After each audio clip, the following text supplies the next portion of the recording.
Hey, Harry, when you moved on from Fresno City to San Jose, was this the time when you really became what one would say is a serious academic student? It was because it was at San Jose you went and decided that initially you wanted to be a social worker, right? Right. Well, it was very interesting when San Jose State gave me the scholarship, the grant aid. I agreed to play track and basketball, and there were some athletes that were two sports, but most of the stars, the Ray Nardens, the Bob Pointers, and these, but they were one sport players. That's what their focus was. Well, I was a two-sport player and could have played football, but I wanted to really focus on the books. And so when Stu Inman, who was the head basketball coach at that time, later came to work with the Portland Trail Blazers and also the Miami Heat. Stu Inman, who was my basketball coach, said, what do you want to major in? I said, I want to major in sociology. And he said, well, you can major in social work, physical education, probation, and parole. But sociology is part of the social work and probation and parole curriculum. I said, no, I don't want to major in social work. I want to major in sociology. And so, well, you take the same classes, basically. I say, I know. I said, but I want to major in sociology. So I went over and talked to the department chair, a gentleman by the name of Milt Rendall. And he said, normally we wouldn't do this, but since you are so determined, we will enroll you in sociology provisionally as your major. And so Stu Inman took me back to the athletic department and said, okay, now here's what you're going to have to do. Because sociology involves statistics, you've got to take social psychology, you've got to take a number of hard science courses and so forth. We want you to have this card signed every Friday by your professor saying that you're doing passing work. So every Friday from the time that I took my first course at San Jose State until March 23rd of 1964, I took that little card around and had all my professors sign it. March 23rd of 1964, I came into the athletic department with my card signed. And there was an assistant AD by the name of Harry Anderson who took the card and said, Harry, why didn't you tell us? Because it had come out in the San Jose Mercury. Harry Edwards awarded Woodrow Wilson Fellowship to Cornell University to do PhD work. Why didn't you tell us you were doing B plus, A minus work? You didn't have to have this card signed all this time. I said, nobody ever asked. Nobody ever asked me. They just assumed that, like so many of the other black athletes there,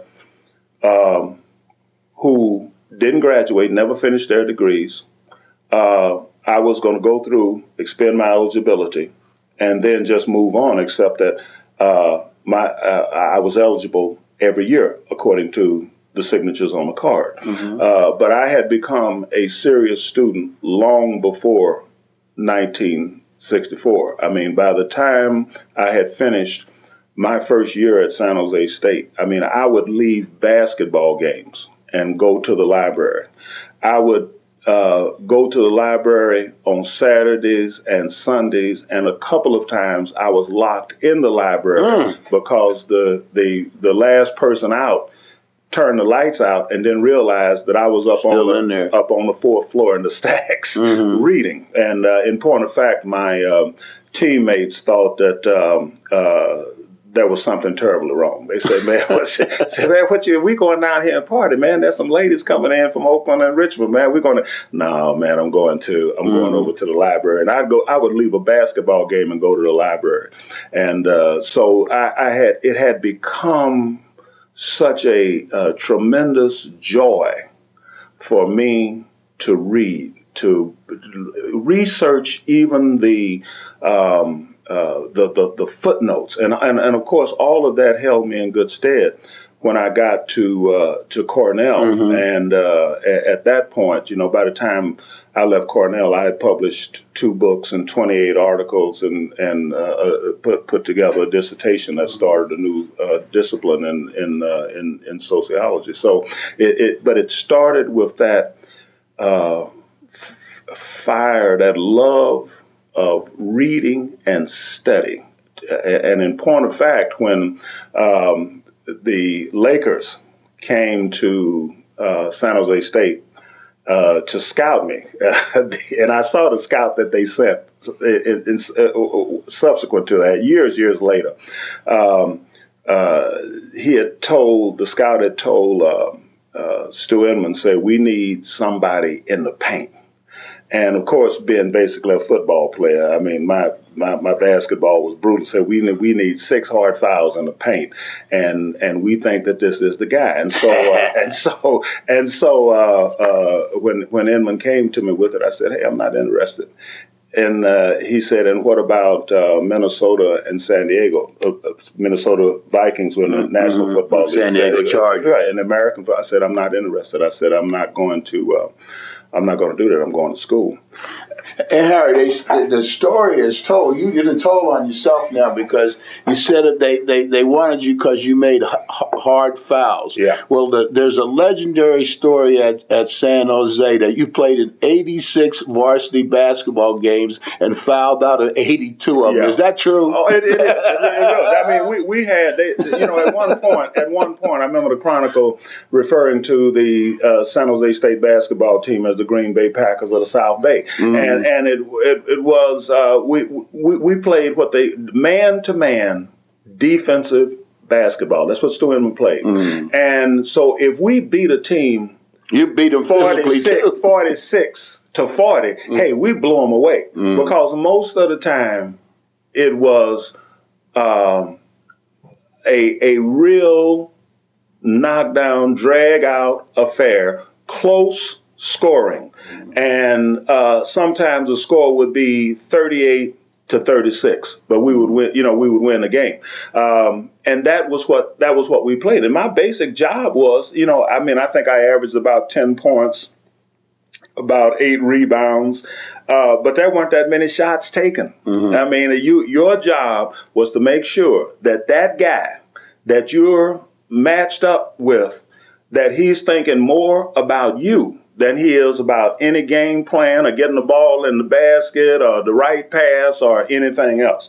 So that was the kind of ball that we played, which was perfectly all right with me, because I was fundamentally and basically a football player. I mean, I was 6'8", 260 pounds. I was a football player,